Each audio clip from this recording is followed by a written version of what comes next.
Hello friends, कैसे हैं आप? उम्मीद करती हूँ अच्छे होंगे और मन लगाकर अपनी पढ़ाई कर रहे होंगे।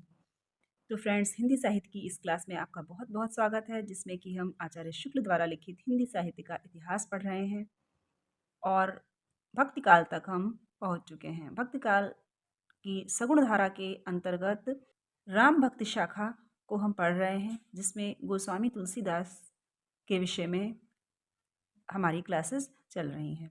आप ये सीरीज़ स्टार्टिंग से देखना चाहते हैं, चैनल को चेकआउट कीजिए और स्टार्टिंग से वीडियोस को देखकर आप अपने नोट्स भी बना सकते हैं। और अगर आपको इस सीरीज़ से अपने अध्ययन में कुछ हेल्प मिल रही हो तो चैनल को सब्सक्राइब कर दीजिए और जुड़ जाइए। साथ ही साथ बेल आइकन भी प्रेस कर दीजिए ताकि इस सीरीज़ का आपका कोई भी वीडियो मिस ना हो पाए और आप पर डे वीडियोस को देख सकें। और रामचंद्र शुक्ल के हिंदी साहित्य से संबंधित अगर अपने नोट्स बना रहे हैं तो उन्हें भी अच्छे से प्रिपेयर कर सकें। तो आइए देखते हैं गोस्वामी तुलसीदास जी के विषय में। पिछले वीडियोस में हमने गोस्वामी तुलसीदास जी के जन्म स्थान एवं भाषा के संबंध में अध्ययन किया। आज हम गोस्वामी जी के साहित्य का जो विषय है, वर्ण विषय है, उस पर विस्तार से पढ़ेंगे। अब हम गोस्वामी जी के वर्णित विषय के विस्तार का विचार करेंगे, जो उन्होंने विषय वर्णित किया है अपने साहित्य में। ये विचार करेंगे कि मानव जीवन की कितनी अधिक दशाओं का सन्निवेश उनकी कविता के भीतर है। जो मानव जीवन की दशाएं हैं वो कितनी अधिक उनके साहित्य में परिलक्षित होती हैं, दिखाई देती हैं। इस संबंध में हम यह पहले ही कह देना चाहते हैं कि अपने दृष्टि विस्तार के कारण ही तुलसीदास जी उत्तरी भारत की समग्र जनता के हृदय मंदिर में पूर्ण प्रेम प्रतिष्ठा के साथ विराजमान रहे हैं। इस कारण से अपने दृष्टि विस्तार के कारण उनकी दृष्टि इतनी विस्तृत थी, जो उन्होंने अपने साहित्य में वर्णन किया है वो इतना विस्तृत दूरदृष्टि युक्त है। इसी कारण उत्तरी भारत में वो जनता के हृदय मंदिर में विराजमान है। भारतीय जनता का प्रतिनिधि कवि यदि किसी को कह सकते हैं तो इन्हीं महानुभाव को।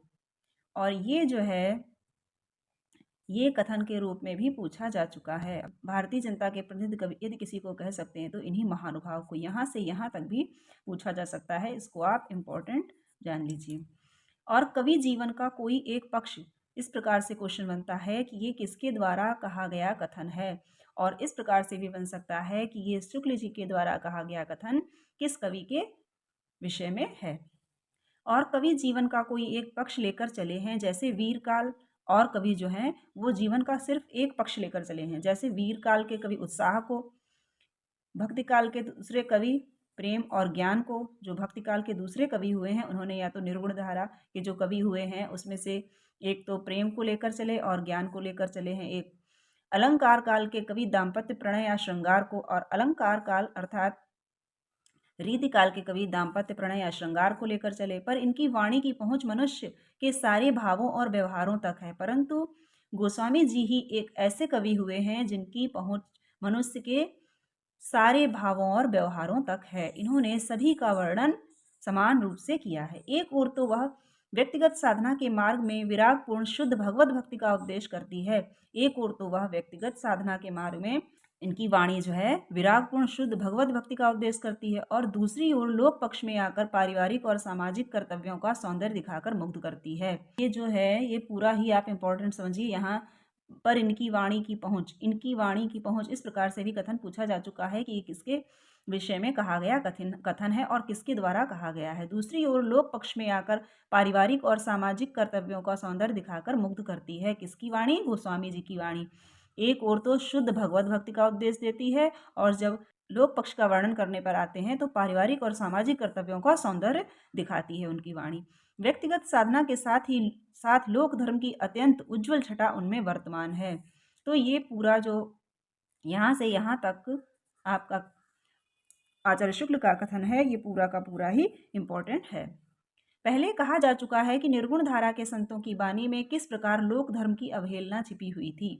ये आचार्य शुक्ल पहले ही कह चुके हैं कि जो निर्गुण धारा के संत थे उसमें उन्होंने लोक धर्म की अवहेलना की थी। सगुण धारा की भारतीय पद्धति के भक्तों में कबीर, दादू आदि, जब गोस्वामी जी ने देखा कि जो कबीर आदि निर्गुण संत थे उनकी वाणी से जनता की चित्तवृत्ति में घोर विकार उत्पन्न होने की आशंका है। किस प्रकार वो समाज के से विमुख हो जाएगा और विशृंखल हो जाएगा, उसकी मर्यादा नष्ट हो जाएगी। क्यों? जिस समाज में ज्ञान संपन्न, विद्वान, अन्याय अत्याचार के दमन में तत्पर वीरों, पारिवारिक कर्तव्यों का पालन करने वाले व्यक्तियों, सतियों, पितृभक्ति के कारण आदि के प्रति श्रद्धा और प्रेम का भाव उठ जाएगा। इस प्रकार जो पतिपरायणा स्त्रियां हैं, उच्चाश्रय व्यक्ति हैं, शास्त्र संपन्न, ज्ञान संपन्न विद्वान हैं, वीर हैं, अगर ये सब समाज के हिस्से हैं, समाज में रहने वाले व्यक्ति हैं, और अगर समाज से मनुष्य विमुख हो जाएगा तो इन सब से विमुख हो जाएगा, इनके प्रति उनकी श्रद्धा उसकी उठ जाएगी, तो उसका कल्याण कदापि नहीं हो सकता। मनुष्य इन सब की छत्र छाया में ही, समाज में रहकर ही विकास कर सकता है, ऐसा उन्होंने देखा। गोस्वामी जी को निर्गुण पंथियों की वाणी में लोक धर्म की उपेक्षा का भाव स्पष्ट दिखाई पड़ा।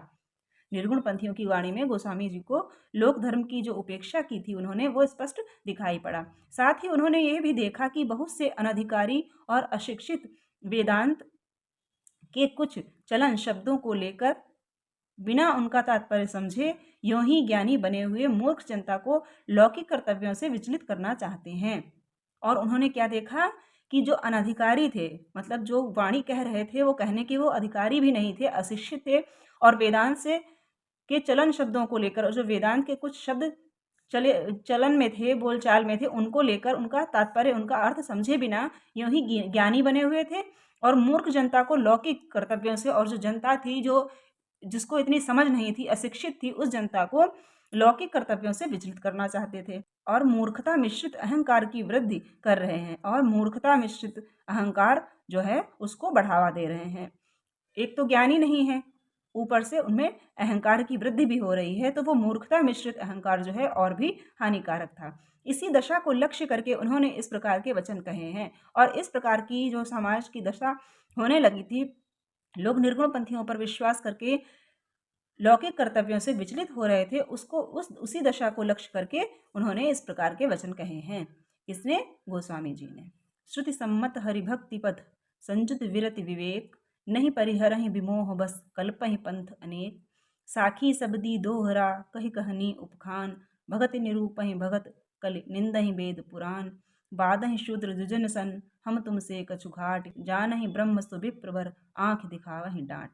जो वर्णन उन्होंने किया है उस कली काल का, उसी में ये सब बातें उन्होंने कही हैं कि बादहि शूद्र दुजन सन हम तुमसे कछु घाट, जानहि ब्रह्म सुविप्रभर आंख दिखावहि डांट। ये जो वर्णन है ये गोस्वामी तुलसीदास जी द्वारा किया हुआ है कि जिसको भी ज्ञान वेदांत से कोई मतलब नहीं था, वो भी ज्ञानी बना फिरता था और लोगों को उपदेश देता था। इसी प्रकार योग मार्ग से भक्ति मार्ग का पार्थक्य गोस्वामी जी ने बहुत स्पष्ट शब्दों में बताया है। अब उन्होंने योग मार्ग और भक्ति मार्ग की पृथकता का पार्थक्य बताया है। योग मार्ग ईश्वर को अंतस्थ मानकर अनेक प्रकार की अंतस्थ साधनाओं में प्रवृत्त करता है। अब योग मार्ग क्या करता है? योग मार्ग का कार्य क्या है? ईश्वर को अंतस्थ मानकर अनेक प्रकार की अंतस्थ साधनाओं में प्रवृत्त करता है।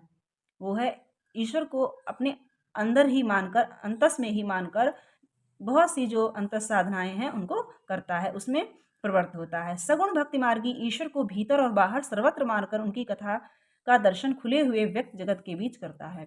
और जो सगुण भक्ति मार्गी है वह ईश्वर को अंदर भी और भीतर भी सभी जगह मानता है, और जगत में, संसार में भी उनकी कथा का दर्शन करता है। वह ईश्वर को केवल मनुष्य के क्षुद्र घट के भीतर ही नहीं मानता, अब वह ईश्वर को मनुष्य रूपी क्षुद्र घट के भीतर ही नहीं मानता, बल्कि संपूर्ण जगत में उनको समाहित मानता है।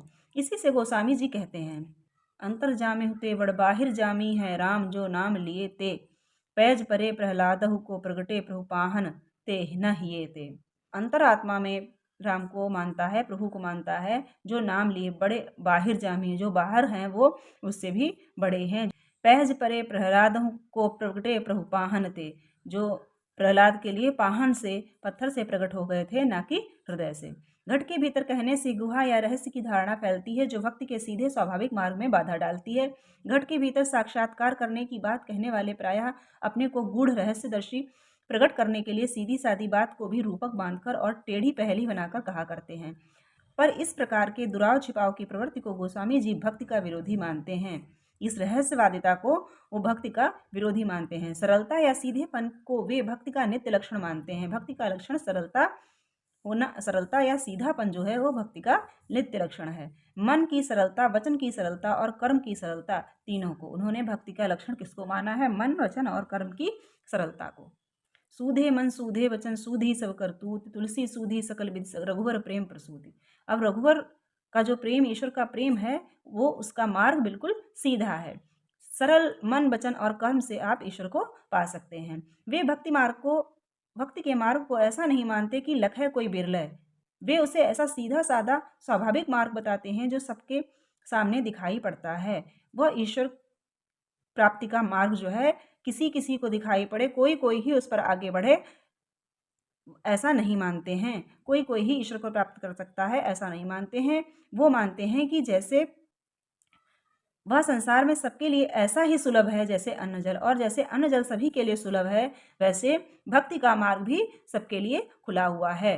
निगम अगम साहब सुगम राम सांचली चाह, अम्ब असन अवलोकियत सुलभ सभई जगमा। अभिप्राय यह है कि जिस हृदय से भक्ति की जाती है वह सबके पास है। हृदय की जिस पद्धति से भक्ति की जाती है वह भी वही है। हृदय से भक्ति की जाती है वह हृदय भी सबके पास है, और हृदय की जिस पद्धति से भक्ति की जाती है वह भी वही है जिससे माता पिता की भक्ति, अर्थात हृदय में भक्ति तो स्थित होती ही है। ईश्वर की भक्ति के लिए कोई अलग भक्ति की आवश्यकता नहीं है। जिससे माता पिता की भक्ति, पुत्र कलत्र प्रेम किया जाता है, उसी पद्धति से ईश्वर की भक्ति भी की जाती है। इसी से गोस्वामी जी कहते हैं कि यही जग मह जह लग या तन की प्रीति प्रतीति सगाई, सो सब तुलसीदास प्रभु ही सो हो सिमिट इकठाई। यहाँ इस जग में जहाँ तक तन की प्रीति प्रतीति जो भी है, जो भी प्रेम है, सब तुलसीदास के प्रभु अर्थात श्री राम के द्वारा ही है। ही सो सिमट इकठाई, वही सब एक सिमट कर एक जगह पर भक्ति का रूप ले लेती है। नाथपंथी रमते जोगियों के प्रभाव से जनता अंधी भेड़ बनी हुई तरह तरह की करामातों को साधुता का चिन्ह मानने लगी थी, और ईश्वरोन्मुख साधना को कुछ बिरले रहस्यदर्शी लोगों का ही काम समझने लगी थी। अब जनता जो है, नाथपंथी जो जोगियों ने उनको जो दिखाया था अंधी भेड़ बनी हुई थी, उनके प्रभाव से, किसके प्रभाव से? सिद्ध और नाथों के प्रभाव से। और ऐसा उनको बताया गया कि ईश्वर की साधना करना कुछ बिरले रहस्यदर्शी लोगों का ही कार्य है, जैसा कि वो उनको दिखला रहे थे। जनता समझती थी कि ये हमारे लिए, साधारण जन के लिए अत्यंत कठिन काम है कि वे ईश्वर की भक्ति कर पाएं। जो हृदय सबके पास होता है वही अपनी स्वाभाविक वृत्तियों द्वारा भगवान की ओर लगाया जा सकता है। इस बात पर पर्दा सा डाल दिया गया था। इससे हृदय रहते भी भक्ति का सच्चा स्वाभाविक मार्ग लोग नहीं देख पाते थे। यह पहले कहा जा चुका है कि नाथ पंथ का हठ योग मार्ग हृदय पक्ष शून्य है। अब नाथ पंथ का हठ योग मार्ग जो था वो हृदय पक्ष शून्य था। रागात्मिका वृत्ति से उसका कोई लगाव नहीं। अतः रमते जोगियों की रहस्य भरी वानियां सुनते सुनते जनता के हृदय में भक्ति की सच्ची भावना दब गई थी। अब ये रहस्य भरी वानियां सुनते सुनते जो सच्ची भक्ति थी वो जनता के हृदय में दब गई थी, उठने ही नहीं पाती थी। लोक की इसी दशा को लक्ष्य करके गोस्वामी जी को कहना पड़ा, और इसी दशा को लक्ष्य करके गोस्वामी जी ने कहा है, गोरख जगायो जोग भगति भगायो लोग। गोरख ने, जो गोरखनाथ थे, उन्होंने योग को जागृत कर दिया है और भक्ति को लोगों से दूर भगा दिया है। गोस्वामी जी की भक्ति पद्धति की सबसे बड़ी विशेषता है उसकी सर्वांग पूर्णता। जीवन के किसी पक्ष को सर्वथा छोड़कर वह नहीं चलती। सब पक्षों के साथ उसका सामंजस्य है। न उनका कर्म या धर्म से विरोध है, न ज्ञान से। उन्होंने धर्म, कर्म, ज्ञान सभी को लेकर गोस्वामी जी चले हैं, इसीलिए उच्च आसन पर विराजमान है। धर्म तो उसका नित्य लक्षण है, तुलसी की भक्ति न ज्ञान से, और धर्म तो उसका नित्य लक्षण है ही। तुलसी की भक्ति को धर्म और ज्ञान दोनों की रसानुभूति कह सकते हैं। योग का भी उनमें समन्वय है, पर उतने ही का जितना ध्यान के लिए चित्त को एकाग्र करने के लिए आवश्यक है। और उन्होंने योग का भी मिश्रण किया है, पर उतना ही किया है जितना कि चित्त को एकाग्र करने के लिए आवश्यक है, उससे अधिक नहीं। प्राचीन भारतीय भक्ति मार्ग के भीतर भी उन्होंने बहुत सी बढ़ती हुई बुराइयों को रोकने का प्रयत्न किया। शैवों और वैष्णवों के बीच बढ़ते हुए विद्वेष को उन्होंने अपनी सामंजस्य व्यवस्था द्वारा बहुत कुछ रोका, जिसके कारण उत्तरी भारत में वह वैसा भयंकर रूप न धारण कर सका जैसा उसने दक्षिण में किया। अब प्राचीन भारतीय भक्ति मार्ग जो था, उसकी बहुत सी बढ़ती हुई जो बुराइयां थीं, उनको रोकने का प्रयत्न गोस्वामी जी ने किया। शैव और वैष्णवों के बीच जो विद्वेष बढ़ रहा था, उसमें भी उन्होंने सामंजस्य स्थापित किया। और इसीलिए वह उत्तरी भारत में वैसा जो विद्वेष था शैव और वैष्णवों का, वह जिस प्रकार दक्षिण भारत में भयंकर रूप धारण कर गया था, उतना उत्तर भारत में नहीं कर पाया, क्योंकि यहाँ पर गोस्वामी जी ने स्थिति को संभाल लिया। और इसीलिए गोस्वामी जी रामचरितमानस में कहते हैं, शैव और वैष्णव को का सामंजस्य दिखाने के लिए ही कहते हैं, शिवद्रोही ममदास कहावा, वह नर मोहि सपनहु नहीं भावा। तो इस पंक्ति से हम शैव और वैष्णवों का सामंजस्य किस प्रकार गोस्वामी जी ने किया होगा समझ सकते हैं। यहीं तक नहीं, जिस प्रकार उन्होंने लोक धर्म और भक्ति साधना को एक सम्मिलित करके दिखाया, उसी प्रकार कर्म ज्ञान और उपासना के बीच भी सामंजस्य उपस्थित किया। अब जिस प्रकार उन्होंने लोक धर्म और भक्ति साधना को सम्मिलित करके दिखाया कि ये दोनों भी साथ में हो सकते हैं, उसी प्रकार कर्म ज्ञान और उपासना जो है, उसका भी सामंजस्य उन्होंने अपने साहित्य में उपस्थित किया और उदाहरण प्रस्तुत किया। मानस के बाल कांड में संत समाज का जो लंबा रूपक है, वह इस बात को स्पष्ट रूप से सामने लाता है। अब उदाहरण के लिए आचार्य शुक्ल कहते हैं कि मानस का जो बाल कांड है, उसमें जो संत समाज का लंबा रूपक प्रस्तुत किया गया है, वह इस बात को स्पष्ट रूप से सामने लाता है। भक्ति की चरम सीमा पर पहुंचकर भी लोक पक्ष उन्होंने नहीं छोड़ा।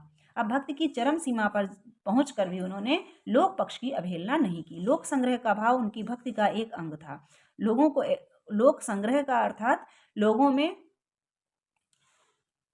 लोगों को एक साथ लाने का जो भाव था, वो उनकी भक्ति का एक अंग था। कृष्णोपासक भक्तों में इस अंग की कमी थी। उनके बीच उपास्य और उपासक के संबंध की ही गूढ़ातिगूढ़ व्यंजना हुई। वहां पर उपासक और उपास्य जो थे, उनकी ही गूढ़ व्यंजना हुई। दूसरे प्रकार के लोक व्यापक नाना संबंधों के कल्याणकारी सौंदर्य की प्रतिष्ठा नहीं हुई। दूसरे प्रकार के जो लोक व्यापक संबंध थे और भी संबंध थे, उनकी जो व्यंजना है वो वहां पर नहीं हुई है। यही कारण है कि इनकी भक्ति रस वाणी जैसे मंगलकारिणी मानी गई है, वैसी और किसी की नहीं। इसीलिए गोस्वामी तुलसीदास जी की जो वाणी है, जितनी मंगलकारिणी मानी गई है, उतनी और किसी कवि की नहीं। आज राजा से रंग तक के घर में गोस्वामी जी का रामचरितमानस विराज रहा है और प्रत्येक प्रसंग पर इनकी चौपाइयां कही जाती है। और उसका उदाहरण क्या है कि आज राजा से रंग तक के घर में गोस्वामी जी का रामचरितमानस विराज रहा है और प्रत्येक प्रसंग पर इनकी चौपाइयां हैं। वो क्यों हैं? क्योंकि उन्होंने जीवन के हर पक्ष को उसमें शामिल किया है। किसी भी उलझन की स्थिति में आप उसमें अपना जवाब पा सकते हैं, ढूंढ सकते हैं। उन्होंने ऐसा कोई पक्ष नहीं छोड़ा है जिस पर अपने विचार प्रस्तुत ना किए हों और लोगों में सामंजस्य बिठाने वाला कोई भी उक्ति, कोई भी चौपाई, कोई दोहा ना कहा हो। अपनी सगुणोपासना का निरूपण गोस्वामी जी ने कई ढंग से किया है। रामचरितमानस में नाम और रूप दोनों को ईश्वर की उपाधि कहकर वे उन्हें उसकी अभिव्यक्ति मानते हैं। रामचरितमानस में नाम और रूप दोनों को ईश्वर की उपाधि कहा और उसकी अभिव्यक्ति मानते हैं। नाम रूप दुई ईस उपाधि, नाम और रूप दो ईश्वर की उपाधियां हैं। अकथ अनादि सुसामुझ साधी, नाम रूप गति अकथ कहानी, समुझत सुखद न परति बखानी। अगुण सगुण बिच नाम सुसाखी, उभय प्रबोधक चतुर्धुभाखी। दोहावली में अब ये मानस की चौपाई है, रामचरित मानस की पंक्तियां हैं। दोहावली में भक्ति की सुगमता बड़े ही मार्मिक ढंग से गोस्वामी जी ने इस दोहे के द्वारा सूचित की है। अब ये दोहावली की पंक्तियां हैं, इन पंक्तियों को भी आप अच्छे से ध्यान में रखिएगा। की तो ही लागहि राम प्रिय, की तु राम प्रिय होय, दुई मह रुचय जो सुगम होय, कीबे तुलसी सोय। की तो ही लागहि राम प्रिय, की तु राम प्रिय होय। दोनों में से जो तुमको रुचे, जो तुमको अच्छा लगे, वो कार्य करो। इसी प्रकार रामचरितमानस के उत्तरकांड में उन्होंने ज्ञान की अपेक्षा भक्ति को कहीं अधिक सुसाध्य और आशुफलदायिनी कहा है।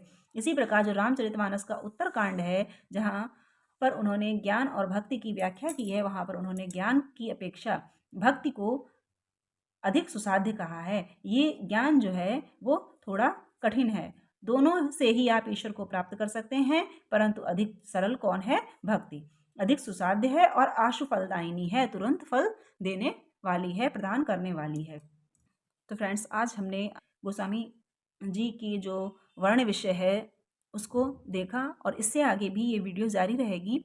आज वीडियो लंबी होती जा रही है, तो इसलिए आज यहीं विराम लेते हैं। और अगर आपको वीडियो अच्छी लगे तो लाइक कर दिया करिए, और ये सीरीज़ पूरी देखना चाहते हैं तो चैनल को सब्सक्राइब कर दीजिए, बेल आइकन प्रेस कर दीजिए ताकि आप ये सीरीज़ पूरी देख सकें और इसका लाभ उठा सकें। धन्यवाद।